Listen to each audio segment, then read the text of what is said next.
കർണാടക ധർമ്മസ്ഥലയിലെ ശുചീകരണ തൊഴിലാളിയുടെ വെളിപ്പെടുത്തലിൽ മണ്ണ് നീക്കിയുള്ള പരിശോധനയിൽ അസ്ഥികൾ കണ്ടെത്തി.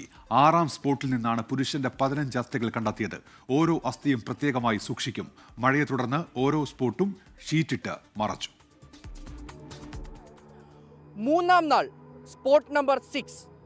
ആദ്യ 2 ദിവസം നടത്തിയ പരിശോധനയിൽ ഒന്നും കണ്ടെത്താനായില്ലെങ്കിൽ 3ാം ദിവസം ആ സ്പോട്ടിൽ നിന്നും ഒരു മനുഷ്യന്റെ അസ്ഥി തെളിഞ്ഞു വന്നു.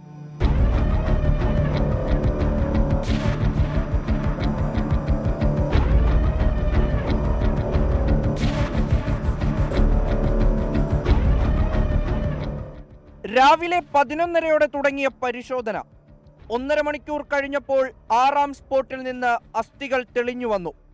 മനുഷ്യൻ്റേതെന്ന് വ്യക്തം. പിന്നീട് പുരുഷന്റെ അസ്ഥിയാണെന്നും സ്ഥിരീകരണം. 15 അസ്ഥികളാണ് കണ്ടെത്തിയിട്ടുള്ളത്. പലതും പൊട്ടിയിട്ടുണ്ട്.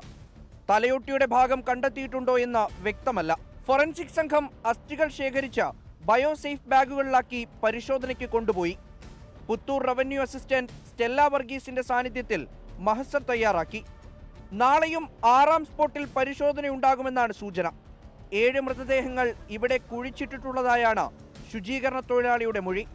ധർമ്മസ്ഥലയിലെ മണ്ണുമാറ്റിയുള്ള പരിശോധനയിൽ ഏറ്റവും നിർണായക ദിനമാണ് ഇന്ന് കടന്നുപോയിരിക്കുന്നത്. ശുചീകരണ തൊഴിലാളി കാട്ടിക്കൊടുത്ത ഇടത്തുനിന്നും അസ്ഥികൾ തോണ്ടിയെടുത്തിരിക്കുന്നു. നാളെയും സമാന രീതിയിലായിരിക്കും പരിശോധന. ഇനി എന്തൊക്കെ സത്യങ്ങൾ മറനീക്കി പുറത്തു വരുമെന്ന് കാത്തിരുന്നു കാണാം. ക്യാമറാമാൻ രജീഷ് കരിവള്ളൂരിനൊപ്പം മുഹമ്മദ് റഹീസ്, 24 ധർമ്മസ്ഥല.